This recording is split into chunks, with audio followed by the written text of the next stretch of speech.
Fynn Grabke, one half of the Picturebooks, joins us on this episode of Performance Anxiety. They're a badass rock band with the badass stories to go with it.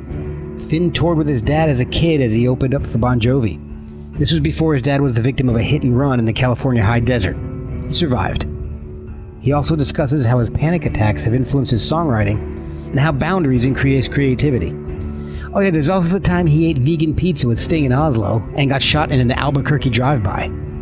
I'm a fan, and Chrissie Hynde's a fan, so much so that she appears on the new album. Give him a shot and you'll be a fan too. Follow the Picturebooks on social media. Follow us at Performance ANX. Now let's hit the road with Fynn Grabke of the Picturebooks.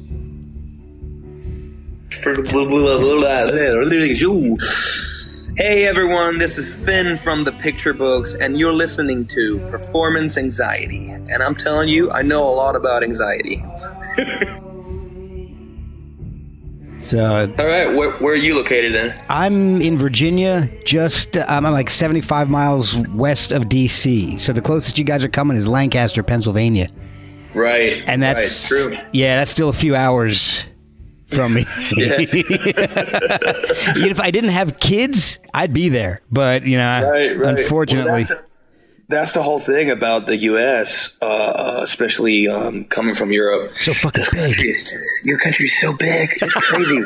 It's crazy. It's like, you're like, I mean, driving through Texas is pretty much Europe. Yeah. Yeah. You know what? I mean, it's crazy.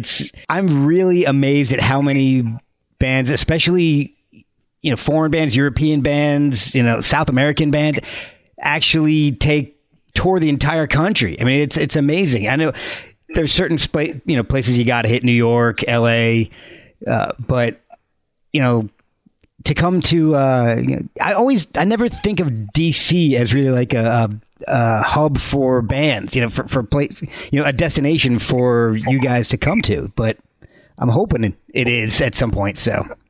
Yeah, I'd be excited for that. I want to see the whole thing. I want to see everything, the whole world. I haven't seen the whole thing. We're doing this. I can't blame you. I mean, it's a wild country. There's so many different. I don't even know what the landscape is. Totally different wherever you go in this place. It's unreal. Yeah. So, when did you start playing music? How old were you? And was the guitar your first instrument?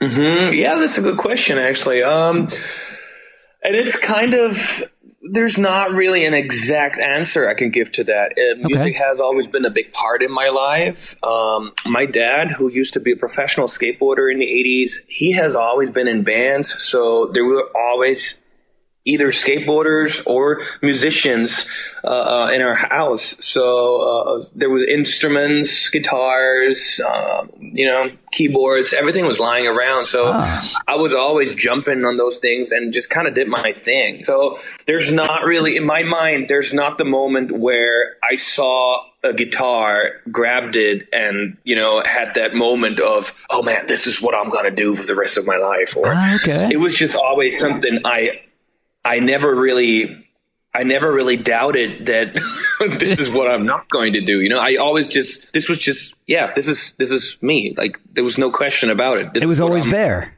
Yeah, exactly. And then my dad was like on tour. He was really in a bunch of very successful bands out here in Europe, and he was constantly touring. And so I basically grew up in a tour bus, Wow. and one of the bands was like a hardcore kind of band. So,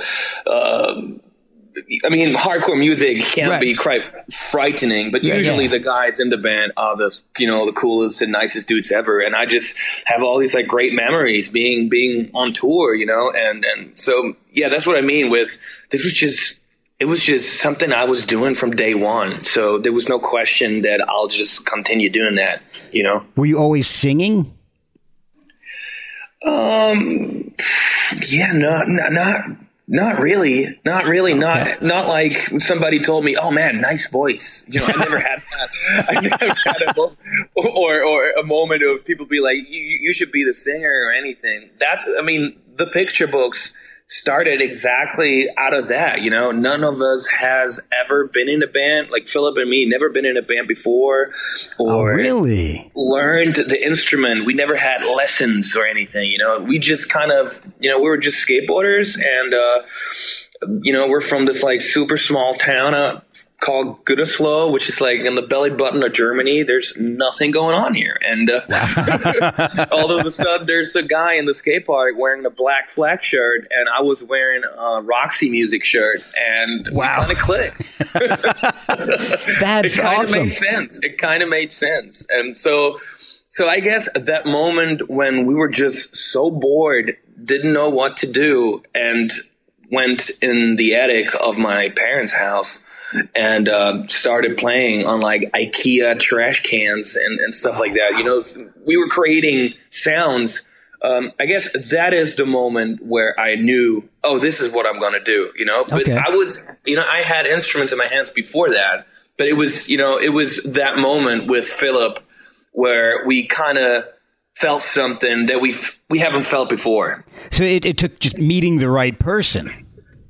I guess that's what it is. I guess it was yeah. I guess it was the chemistry between me and him, and the situation we were in. We both knew that we would have died if we would have just gone the 9-to-5 job route, if you know what I mean. Nothing wrong with that. I know that. I do that in addition to this. Yeah, I mean, I have a lot of respect for people that go that route and you know, work hard and all that stuff, you know.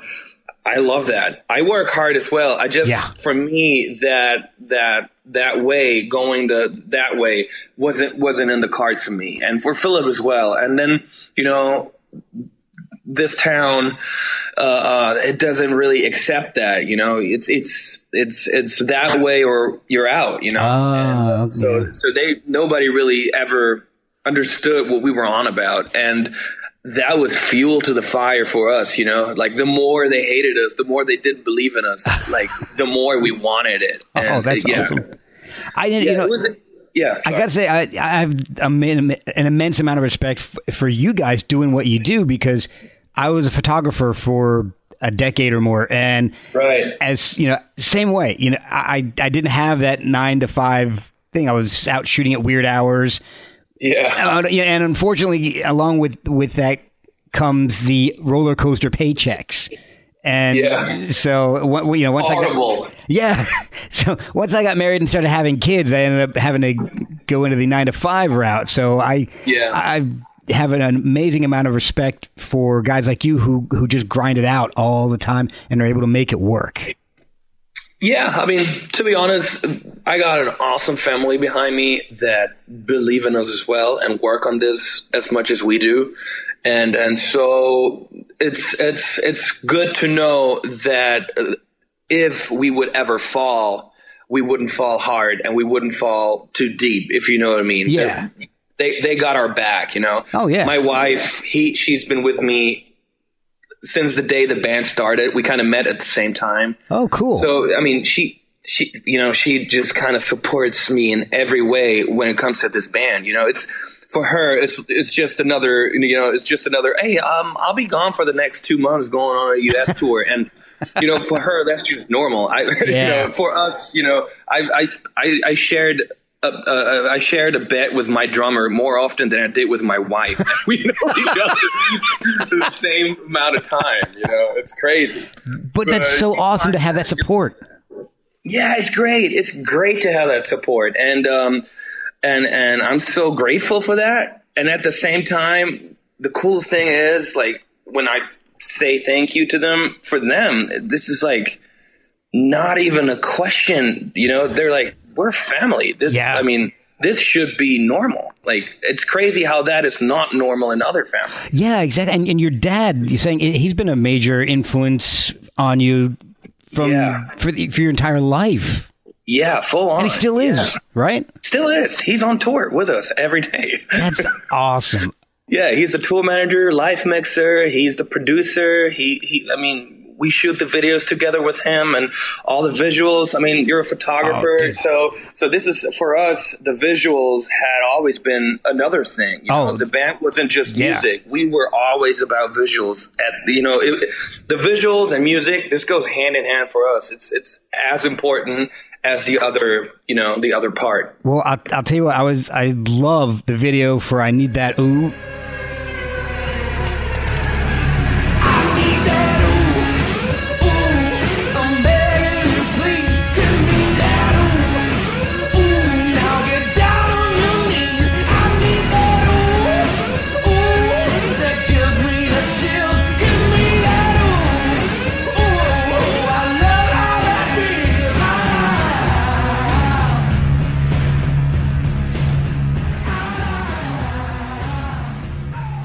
It's incredible. You got guitars, choppers, hot chicks, fire, and barely exploding watermelons. Those are great. Here's the thing. Obviously, there has to be a funny story. Yes. Well, I was hoping I'd hear it. It's actually quite crazy what happened there. So we're out in Joshua Tree, Yucca Valley. This is like high desert in California. It's like close to Palm Springs. Okay. Super cool area. And the idea was, let's grab our bikes. Let's ask our friends if they want to join in on the fun and film us play music and ride choppers. Right. And all that was fun and awesome. And my dad was filming that video, and we kind of left him alone for like 10 minutes or so. And that sounds like trouble. He kind of told us like to scout the area. I can't really remember what was going on. I just know I came back and I find my dad lying unconscious in the desert. What? And I'm like, what the like close to a road, but like it was the weirdest thing ever. And then he kind of woke up screaming in pain and stuff. What and it was a hit and run. A truck ran him over and took off. Oh my God. Yeah. And so there was my dad in my arms freaking dying for real. And so I was expecting something funny. I started laughing. Now I feel terrible. Well, it's cool. I laugh about that shit now as well. It wasn't at that moment. It was fucking the worst moment of my life in that moment. Can imagine. And, he broke like 9 vertebrae.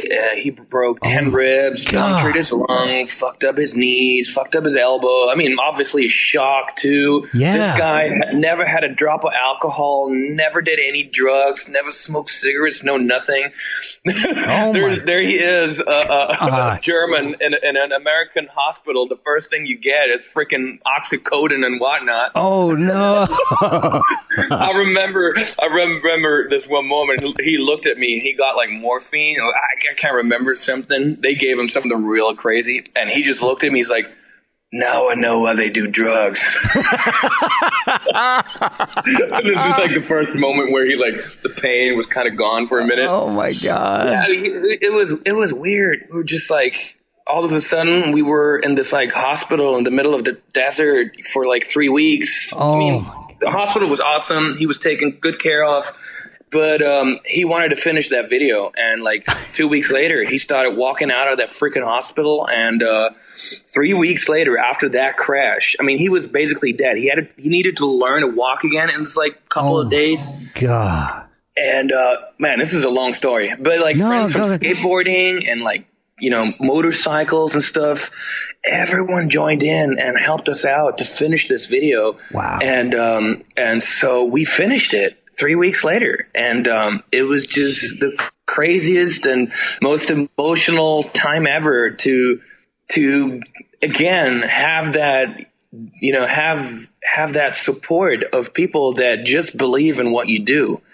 And I think in live this is something that is so true, that if you really believe in something and you convince people that you do believe in it, and it's worth, all the trouble, all the struggle, all whatever comes with it. They believe it too, and they will help you. Yeah. Often people are they they doubt themselves and just full of freaking doubt. And that kind of fucks up everything, then people will doubt it too. Yeah, exactly. You kind of bring that stuff, you attract what you put out. Yeah. So what I wanted to say now is the watermelons. Yes. Back to the watermelons.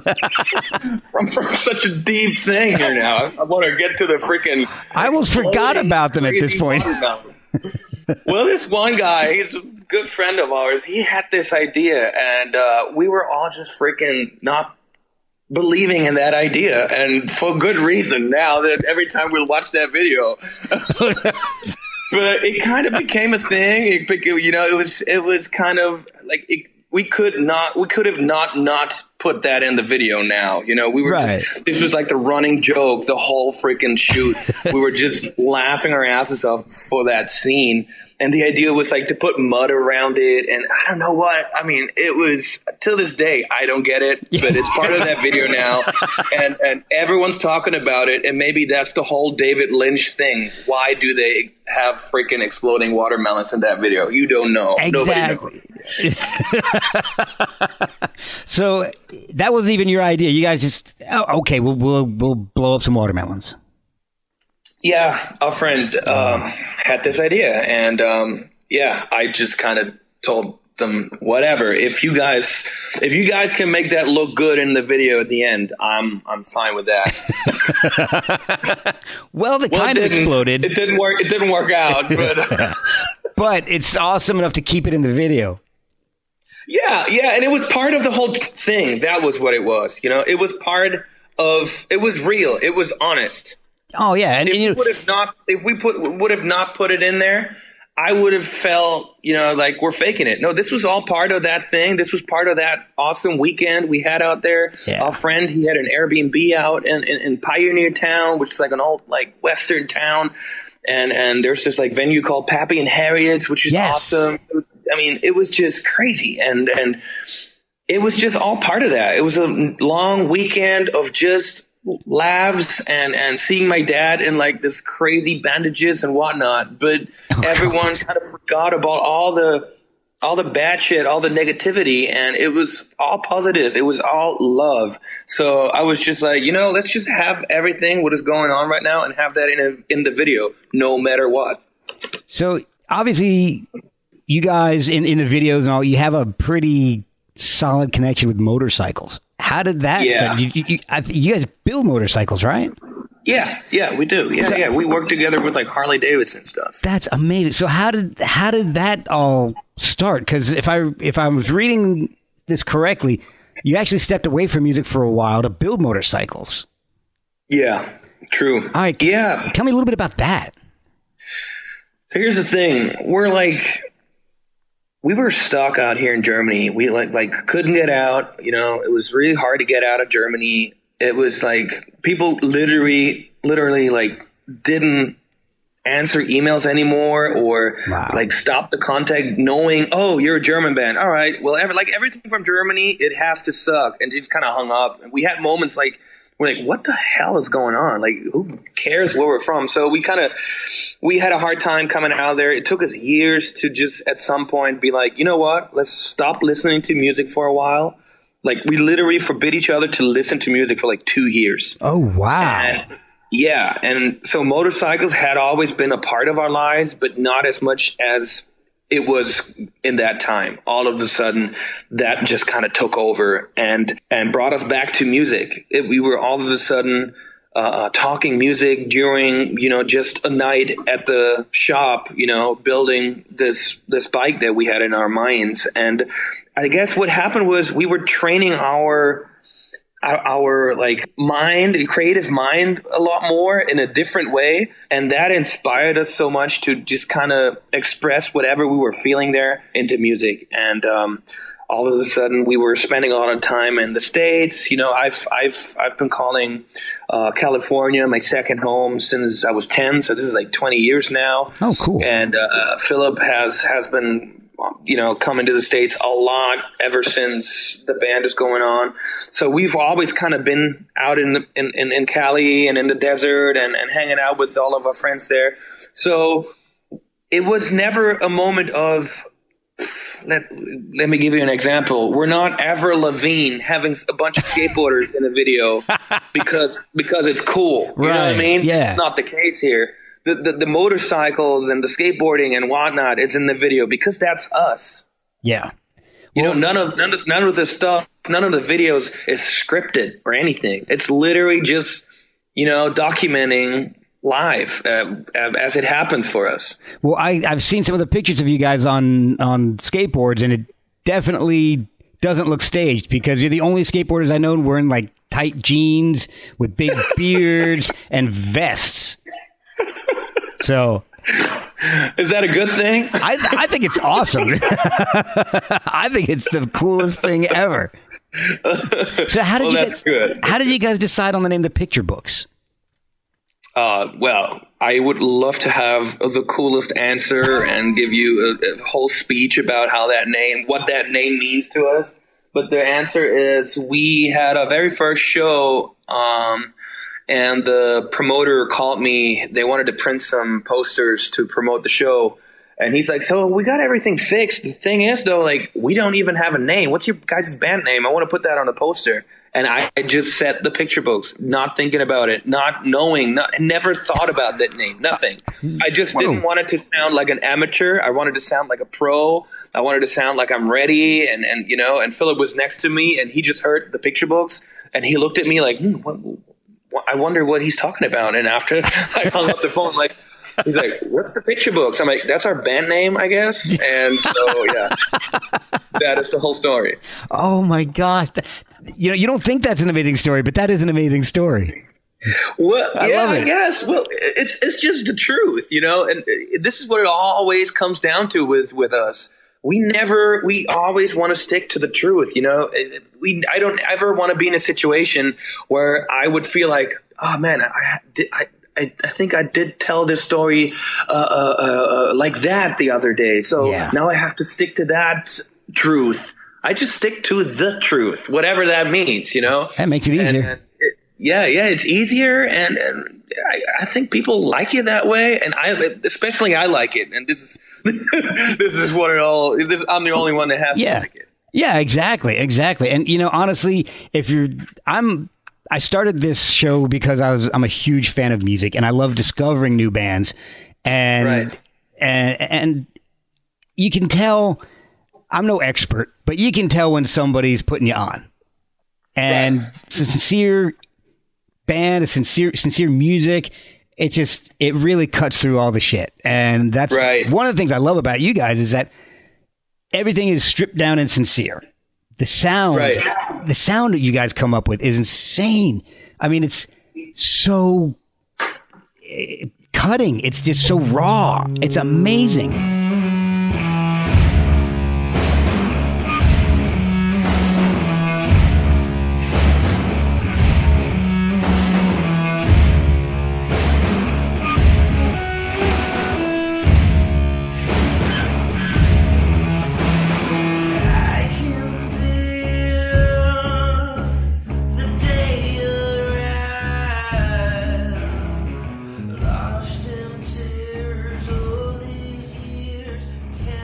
Great. I can't even. It's hard to believe it's just the two of you guys. Now, and you guys have been a band for what, 14 years now? Is that right? Is it 14? Yeah, something around. It was like you have to do the math here.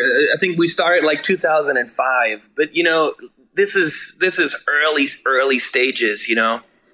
Now, the band, did you always go for this raw sound, or has it evolved over time? Well, it had always been raw, and we went through different phases. You know, I was 17 when I first signed my first contract with a record label, and this was the Picturebooks already, and this was a different time. You know, we were 3-piece back then. You know, there was a bassist involved. We had 2 albums out with him, and we were doing pretty good out here in like Europe. You know, we were touring a lot, but this for us was almost like a boot camp. You know, this is like learning the music business, learning and understanding how everything works. And our bassist, he's still our best friend. We still hang out with him, but he at some point Yoko Ono'd us. So I love that that's a verb now. It had to happen, and we kind of pressed that big reset button, like the ones on the Super Nintendo. It had like a reset button. Oh yeah. And we had to push that, and that was the whole time where we stopped listening to music and all that stuff.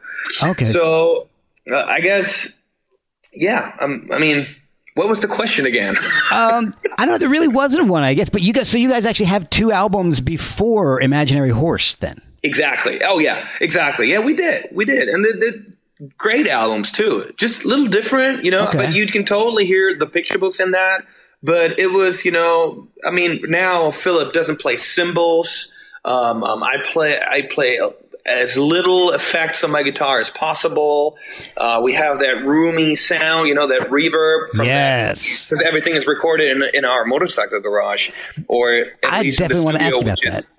Yeah, we can go deeper into that. So, I mean, but all that sound that you have as of Imaginary Horse, you can definitely hear parts of that before, but you can definitely hear that we're a lot younger as well. Okay, because it's a powerful sound that you guys have. The feedback is amazing, and that's one of my favorite things. Is something quite all of a sudden this big blast of feedback, and it's just. To me, that hits me right in the gut, and I love it. It sounds like Kisses Burn Like Fire. Just insane. I play that for my wife, and she loves it.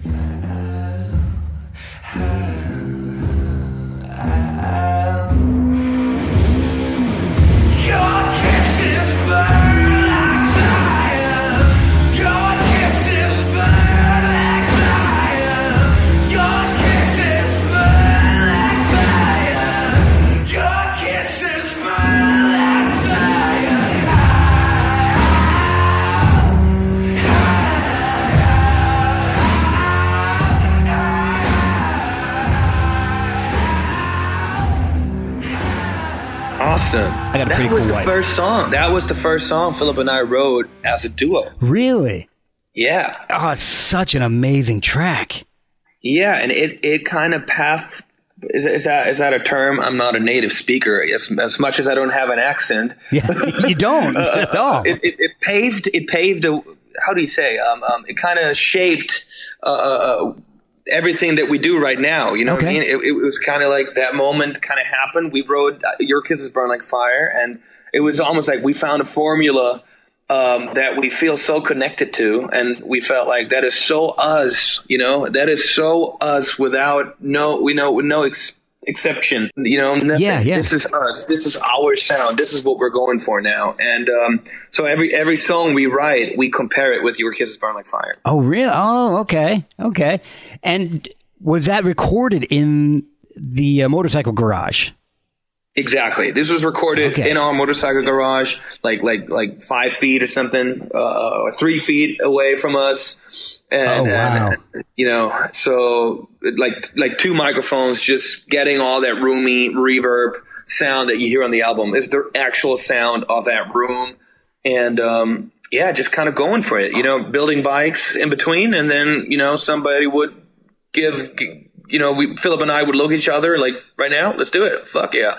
And then we just jam out or just a lot of the stuff that we record is stuff that we either talked about before a lot. We write songs talking, like in the car or in the garage or wherever. We just kind of talk about whatever we want to do, what feeling we want to create, what visuals we want to see when you hear it. And then we start, playing to that note, so to speak. Let's say we'd be like, let's make a song that makes you feel very anxious or, something like that. Okay, so you're discussing like the feeling you want from a specific song then. Exactly. And then we kind of get into that. Or there's a song called Inner Demons. I was going through this phase where I was having these like crazy like panic attacks and stuff, and I was at a weird place in my life, and this was on tour too, and I was getting like cramps on stage because I was getting those panic attacks on stage, and it was crazy, just like anxiety like crazy all day 24/7. So I was just, I guess, burned out or something, and but I'm good now. I went through the fire. I learned a lot about myself in that time. But I told Philip about like what a panic attack feels like, how it like slowly, like you can see it hiding almost behind this tree. And as soon as you notice it, it like runs after you. And then it like builds up this like craziness of just wanting to run away and just, peaks into like complete chaos and then slowly walks away again. I just told him exactly that. And he was like, all right, let's go. So the song you hear, Inner Demons, I've never played a note before that.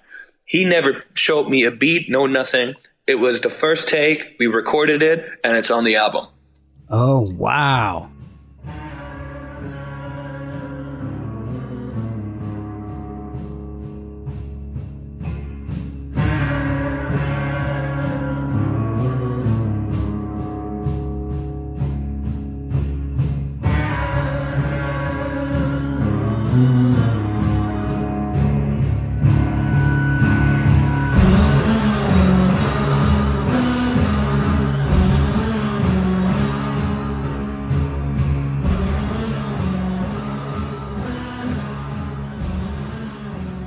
So just kind of, he just kind of took whatever I said and kind of transformed this into a drum beat. And I just kind of went for whatever I was doing there. That's amazing. Yeah, I'm blessed to haven't had anxiety like that ever yet. I don't say yet. Yeah, good for you. I didn't say yet. But the way you just described it just kind of gave me chills.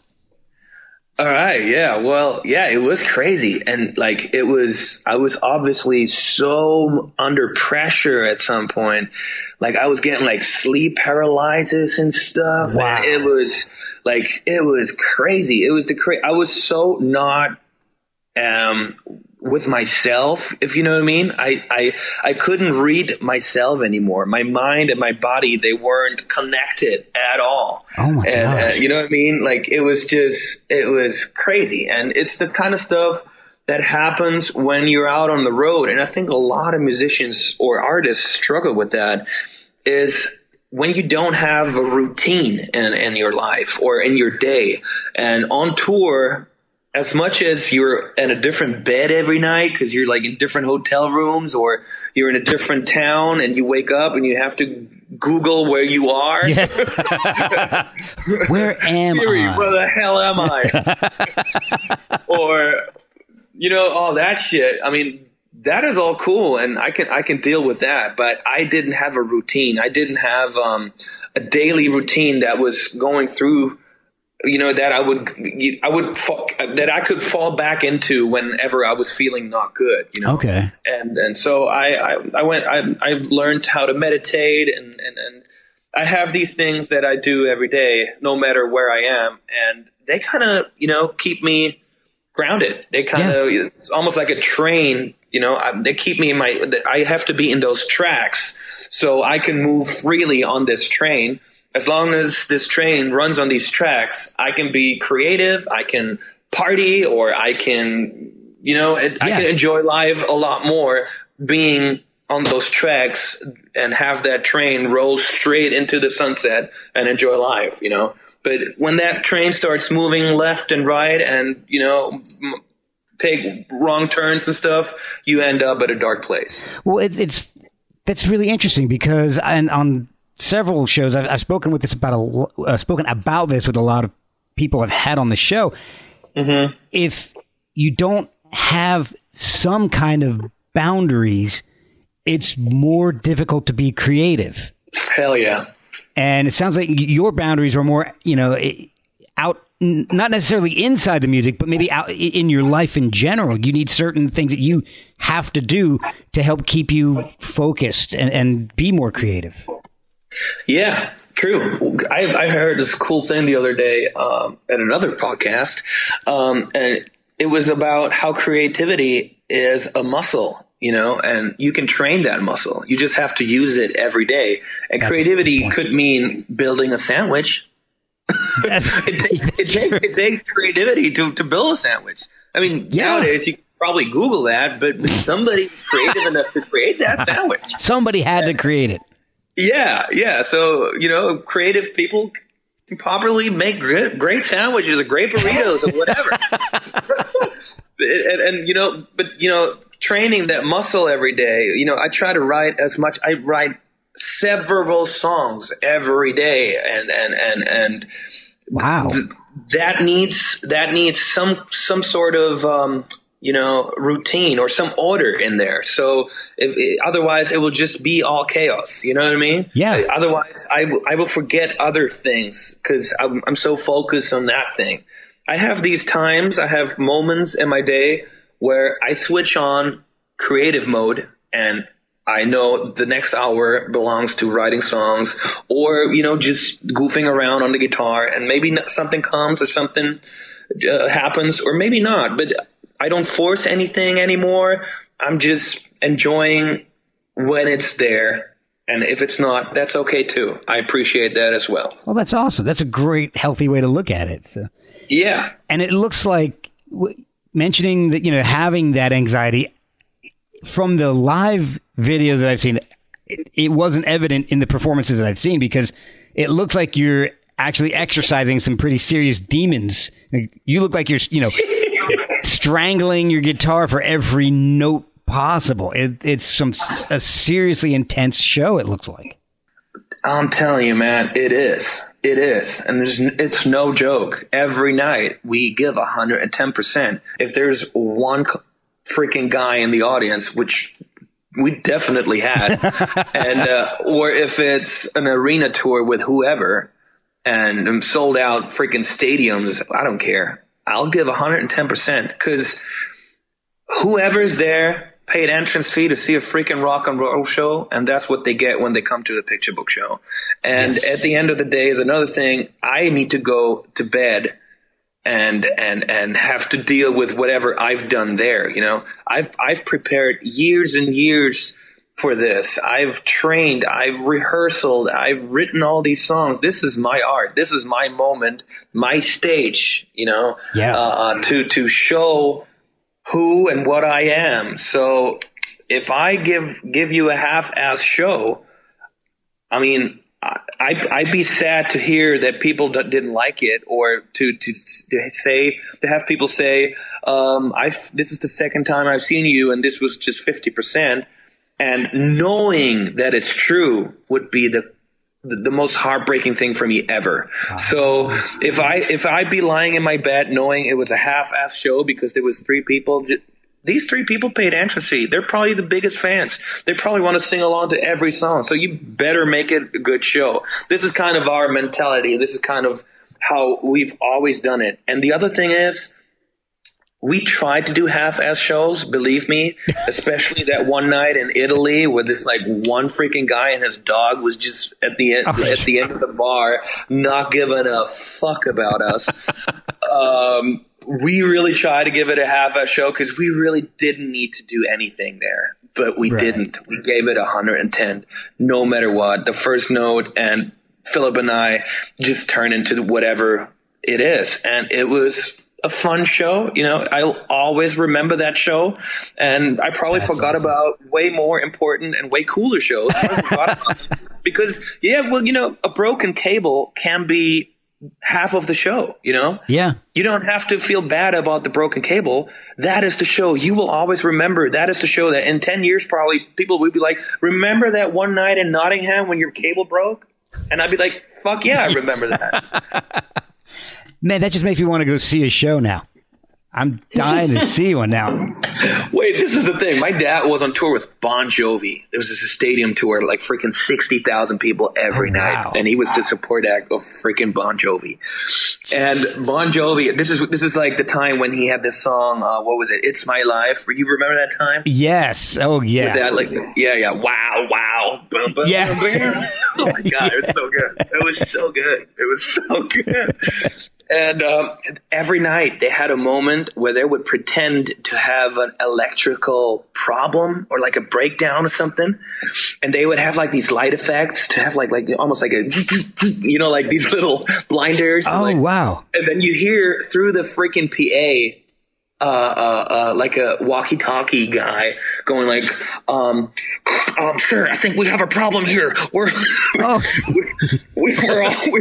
have no more electricity. And oh man, Joe, you better fix that. Oh, and then kind of grows into like this morning. I think we're back, and it's bow, ding, ding, ding, ding, ding, and there's freaking John Bon Jovi going back on stage and freaking giving it his all, and that was another thing. Awesome. And you know, they know that the broken cable can be half of the show. They know it so much they put it into the show on purpose. That's awesome. I've never seen Bon Jovi. I lived in New Jersey for like 13 years, and I never got a chance to see Bon Jovi. But you have to. I mean, back then it was quite a show. It was crazy. I was a kid. I was just really enjoying, you know, the backstage area. They had like food a la carte, you know, crazy freaking catering, and it was fun. I had a good time back then. So you can basically say you toured with Bon Jovi. Yeah. Picturebooks toured with Bon Jovi, or at least half of the Picturebooks. The picture. Well, I had a choice. I could have gone to kindergarten, going on tour with Dad and see Bon Jovi. I'm going on tour with Dad. That's tough. Even as a kindergartner, I think that's a pretty easy decision. Yeah. Well, the kindergarten people didn't like that. Yeah, I can imagine. So what's the weirdest thing that's happened to you on tour then, besides like one dude and a dog in Italy and a broken cable? Oh, man. So crazy shit has happened. So much crazy shit is happening. What's your favorite story? Man, all of these stories have these like dark and positive moments, and it's so much, and you can't really break it down to one, but this is a crazy one here.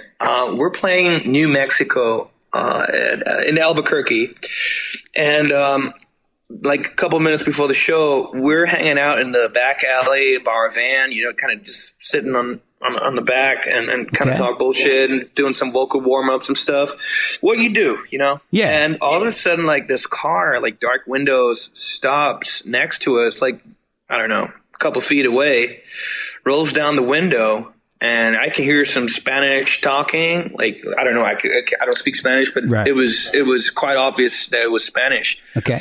And just a freaking gun points at us and just goes bang, bang, bang, bang, bang. And then you just hear freaking tires and they take off. And in that moment, I just heard those freaking bullets like pass me, like super close. My dad and Philip, they were with me there. And you could just hear them like pop, pop, like into the car. What? And like one bullet striped my arm. I was like bleeding super heavily, and it was just, you know, I was like, fuck, man, what the hell is going on? And this is like literally 2 minutes before showtime. Oh my God. This is a typical dad moment here. My dad's like, all right, let's not get into this right now because you guys have to be on stage in 2 minutes. So let's go. So I had no time to think about whatever was going on there. And he just kind of locked the door of the car and we went straight on stage. And at some point on stage, it struck me what just happened. And I just kind of looked in the audience and they looked at me. I was bleeding.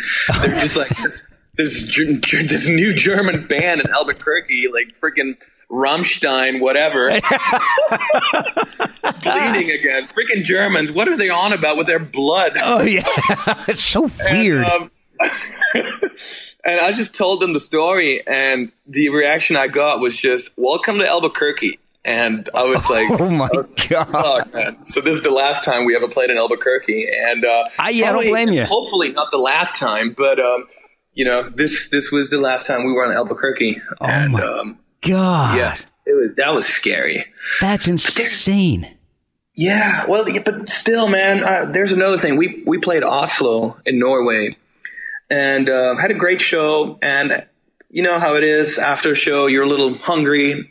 And so we're just kind of walking through downtown Oslo. And we're like in I don't know, I wouldn't say bad part. I wouldn't say Oslo has bad parts. For Oslo, this was a bad part. You know? Okay. All right. And, but there's like this pizza parlor, and it was still open. It was like 2 a.m. It was 2 at night. It was okay. So we grabbed a pizza there. Kind of, there was like this nice outdoor area you can sit and watch the people on the street. There's still a little partying going on. Okay. And all of a sudden, this guy walks by, and he has like war paint on his face. Uh-oh. And my dad goes, "Man, you look a lot like Sting if you wouldn't have that beard." And he turns around with a British accent, goes, "And now imagine he would have a British accent like me." And it was Sting himself. Oh my God. Getting a pizza at 2:00 in the morning at the same freaking place in this bad neighborhood of Oslo. And he was the nicest guy ever. We'd like talk for like 30 or 40 minutes. Oh my God. He wished us luck with the band and blah, blah, blah. I'm like, what the hell are you doing here? He goes, "I just had this like freaking Greenpeace shit." I had this like Greenpeace shit going on. Yeah, I got to take off. That's awesome. He went into his electrical car, and this is like before electrical cars were a thing. This is a couple of years back. And oh my God, I was like, what the hell? This is the kind of shit that you can only see on tour. Oh my God. What kind of pizza did he get? Something like us, something vegan. You know, he's vegan as well. So I was waiting for like this was meat the lovers. Only vegan place, probably. This is why he was there. It probably. Oh, I was waiting for it to be meat lovers. Yeah. That would have been. Well, that would have been ironic. That would have been ironic. I get it. It's a good one. But, wow, it took a moment for me here. Yeah, no, he should have gone for that. Yeah, no, he told some vegan. This was like I said, some pizza probably. It was the only vegan options that were around at that time. So that's probably why he was there as well. But him and like war paint in like freaking 2:00 in Oslo, man, it was crazy. Well, let me ask you. Going back to the shooting in Albuquerque, was that before or after you started getting the anxiety? Oh God, this is like that time. That fed in perfectly, I'm sure. But to be honest, this kind of stuff has nothing to do with the anxiety that I had. The anxiety that I had was merely something. It wasn't something that I would get in like a plane or I wasn't scared of these things. I was just out of nowhere. My body was going crazy. So it wasn't because you got shot at that you started having the anxiety. No, okay. No, not at all. No, it was just an unhealthy lifestyle. You know, I was eating really bad. Even I mean, nowadays there's so much vegan food out there. You can actually be unhealthy and be vegan. Back in the day, it was like fresh vegetables and whatnot. This was the only option. So you basically automatically started living a healthy lifestyle. Yeah. Nowadays, you go to freaking McDonald's and they have vegan options. That's, what? It's true. It is. Carl's Jr. has like Beyond Burgers and whatnot. It's like, what do you do, man? It's 2:00 in the morning. I want a burger.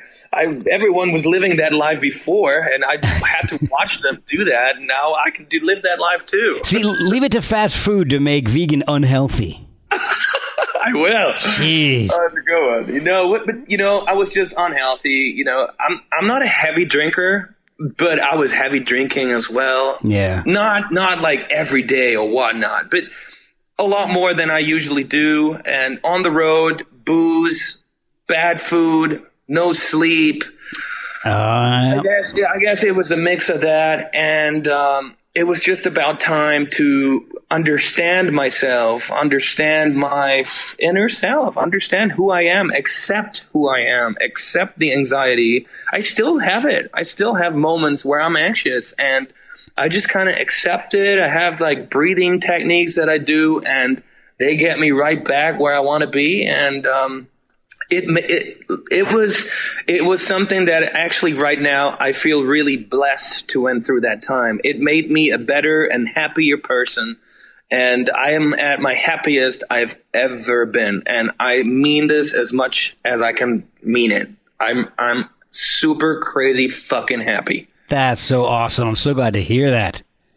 Yeah, man. I had to go through that, it had to happen. It was something, it was building up in me. It was inner demons, I guess. It was just, stuff. I mean, you've got a great new album. Hands of Time is so good.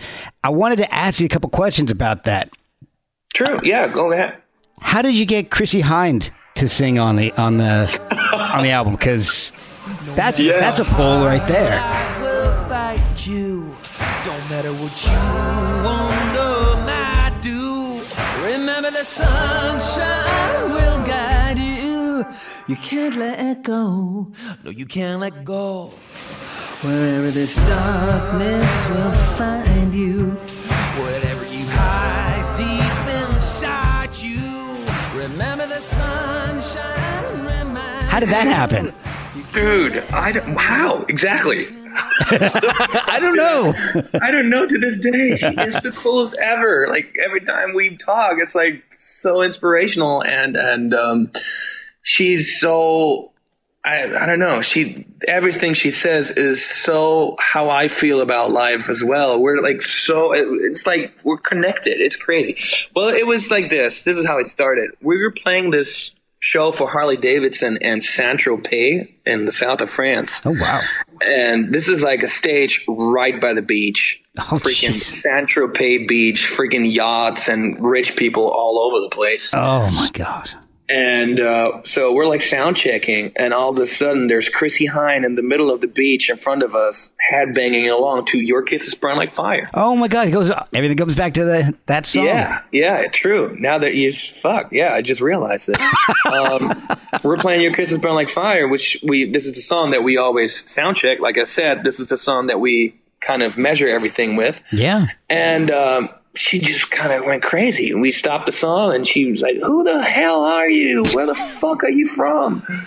And we just became friends. We're in the same page, same thing, same lifestyle, vegan, blah, blah, blah. And so we had a connection there. And the funniest thing was like the whole team behind, like all the stage workers and the promoter, all day long before Chrissie came, they went and came, like they told us to basically shut the fuck up when Chrissie's here. Don't go here. This is Chrissie's room. Blah, blah, blah. They had all these rules. She's super complicated. Don't look at her and all this bullshit. Look at her. Rise, and she's just the coolest chick ever. Man. And so, this is another thing in music business. A lot of people, a lot of bullshit talkers, a lot of stories are told about people that are not true.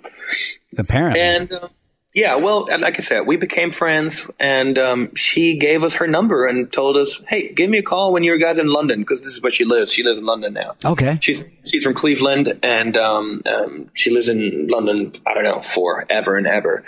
And so one day we were talking about, hey, why don't we do a song with a guest singer? And whoever, male or female, I don't know. Right. And I jokingly said, yeah, exactly. Let's ask Chrissie Hynde. And Philip looked at me. He's like, "That's a great idea. We have her number."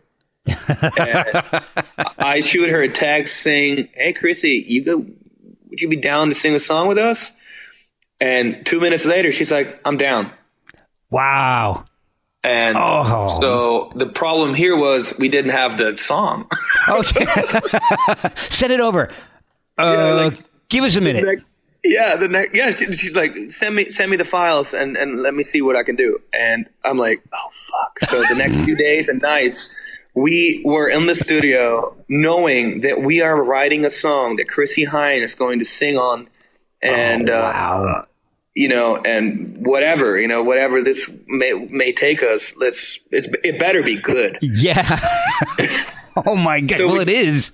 Fortunately. Thanks, man. It was crazy. It was a riot, man. So we done that, sent it over. She loved it. I told her, so these are the lyrics that I have. You can do whatever you want with it. She's like, fuck no, I love the lyrics, which was a crazy compliment from me. Wow, yeah. And she recorded all that in London, her part, and like she paid for the studio and whatnot. We're like, are you sure? She's like, yeah, no.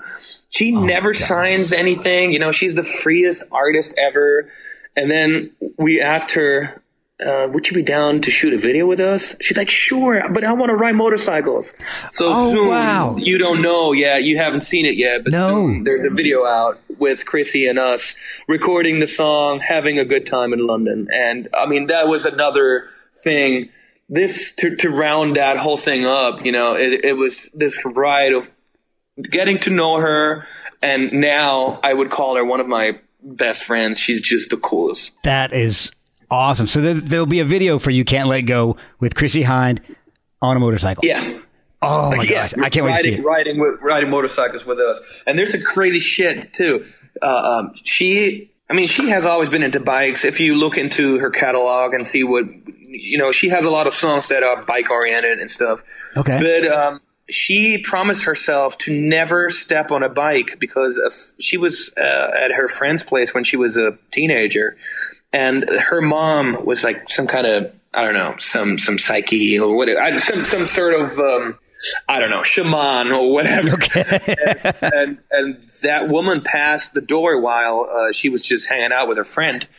And she stopped in the door, turned around, went to Chrissie, and she looked at her in her eyes and told her, "You will be a world famous star. Don't you ever sit on a motorcycle," and walked out. Whoa. So this was Chrissie's thing. My God. She became world famous, but in her mind, it was always in there, never, ever sit on a motorcycle. But she did it for the video and loved it. And you'll see. You see the joy. You see the joy in her face. She loves it. That's a compliment, because basically what she's saying is, I could die shooting this video, and I'm cool with that as long as it's with you guys. Exactly. This is exactly what happened. That is amazing. And I also love the song Howlin' Wolf.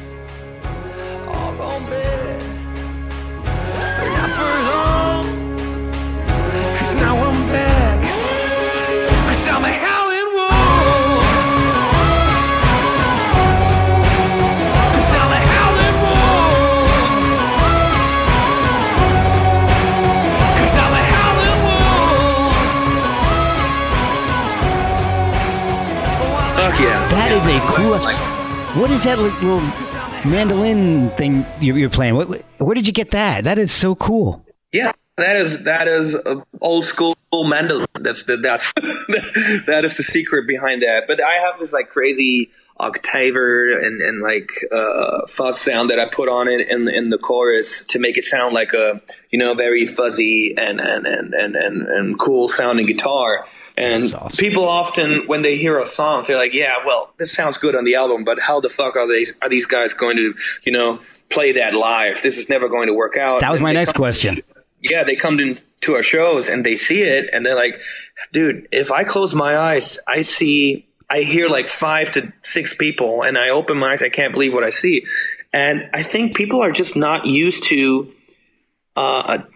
having that moment where less is more. You know what I mean? And nowadays, you go to shows and you have like at least 5 people on stage, sometimes even more, have background musicians here, some guy there. And what happens is it just becomes this like mushy sound, very just freaking, I don't know, just so much that you can't really hear all the accents. You don't hear the mandolin. You see it. Like you tend to hear it. Yeah, because a lot of bands are using like pre-recorded backing tracks and stuff like that too. Yeah, true. Yeah, they do that kind of stuff too. We don't do none of that. Like the only thing that we have that comes like from that is a backing track is the song with Chrissie. It has the sound in the beginning, this this like choir in the beginning of the song. Yes, this is the only thing that we have that comes like from the laptop, so to speak, and through the speakers. This is the only thing. Everything else you hear is us playing it live. That is awesome, and that's what I love about you guys. And it's just raw. Everything's real. Did you do anything different recording Hands of Time compared to Home is a Heartache and Imaginary Horse? A little bit. We had to. We were like Imaginary Horse and Home is a Heartache. The 2 albums are pretty much one, so to speak. For us, it was like one. It was the same journey. It was the same meaning. They're like brother and sister. Right. And the thing was, it was all recorded in that garage, those 2 microphones. But the problem was, some songs didn't work in that environment. There were a lot of songs that we never recorded or never made it on the album because they just didn't work in that environment. Okay. Too roomy or it just didn't work out. And so we had to bend the rules. And I think this is what art needs as well, is to bend rules, to not have rules, that you have to follow. Right. It's good to have boundaries. We talked about that. It's great to have them. It's great to have a deadline, and all these things create creativity. You know, it's kind of like I feel cold, so I invent fire. Yeah. You know, you have to feel pain or whatever to find it, to make you want to find a solution for that. Yeah. This is all great, but sometimes you can get caught up in that, and then you just end up repeating yourself. Yeah. So we had to bend the rules a little bit. Next door is the studio, which has the same vibe, and we have always been in that studio working and writing the songs anyway. So we felt like we would be faking it if we would the songs that we're writing in that studio just to follow a path that we created in the past, to go back into the roomy garage and to record everything in there the same way we have done in the past. It would have just been boring for everyone. So what we did was we used that room for certain things. For a lot of things, we still used it. Guitar sounds, some drums, some vocals and stuff. But we also enjoyed that studio, enjoyed producing, enjoyed songwriting a lot more. We could concentrate on certain parts a lot more, and I don't know, it was a very freeing and great process, and I don't regret it at all. Well, it came through the Hands of Time. It sounds like a step forward from Home of the Heartache and Imaginary Horse. A maturity comes through in that, and it's fantastic. I really love it. I've enjoyed listening to it. Thanks, man. Ever since I found you guys, which is only a few weeks ago. But right. Well, fair enough, man. But I am so happy I found your music, and I know you've got to get ready. You guys are heading out on tour. Thank you so much for spending so much time with me. I've kept you quite a while here, so I really do appreciate you giving me your history and telling me some awesome stories. It's been a blast. Yeah, man, this was fun for me as well, and thank you so much for listening to all that bullshit I was just saying. And my pleasure, completely. Thanks for the support and the interest in the band. It means the world to us, and catch you somewhere on the road. Absolutely, I'm throwing you guys out to a bunch of people that I know that love good rock. So please, this is how this band works. It has always worked this way. Word of mouth. Playing shows all over the place. We sometimes end up in a bar, like I said, in front of one dude and a dog. Yeah. and sometimes it's a little more. But what happens is, kind of a buzz starts going, and we come back to those places, and then they fill up. Next time there'll be 10 people. Yeah. Then next time we come back, it's 50 people. It's just word of mouth, and it really worked out for us in a lot of places. There's a place called Alex's Bar in Long Beach, California. Okay. We started with first show. 9 people. The next show, 150 people. Wow. And the next show, 3 weeks later, this was the idea of the owner, Alex, the coolest guy ever. 3 weeks later, after we started with 10 people, we sold that place out. And we keep coming back to all those places and kind of try to go that route, not just spend money on ads and stuff and try, hope for that some A&R or whoever puts that money and time into that band, because this might never happen. Might as well just try to make it yourself and try to be a freaking good live band and play as much as possible and hope that it works out. And it worked out for us. We make a living out of this and tour the world constantly, and it's amazing. It's fantastic. Word of mouth helps when you got a good product backing it up. So you guys do. You guys solid music. I love it. Awesome, man. Thanks. I can let you finish getting packed for your tour. Yeah, dude, I have to now. They're all like in the back looking at me like, Fynn, when are you ready? We need Wrap this shit up. Wrap this fucking shit up, man. Let's keep in touch, and the Clutch guys are awesome. We just did a whole European tour with those motherfuckers, and it was crazy good. That's awesome. They're from like Germantown or something. That's what they said. Yeah, is that true? Yeah, they're in that area. Yeah, that's all pretty. Yeah, that's within like an hour of each other. I'm not exactly sure where, but Germantown is literally less than that's where I got my dog. It's literally an hour from my house. So. And why is it called Germantown? Is it like Germans live out there? Or something? I think it was founded by Germans. All right. I think it's pretty simple as that. typical German. They went for really, really strict and very simple name. Literal interpretation. This is a town. We are German. What do we call our town? Let's call it German town. That's a great idea, Peter. Oh my God, that's awesome. Thank you so much, man. Awesome, man. Have a good one, man. Hope to see you soon.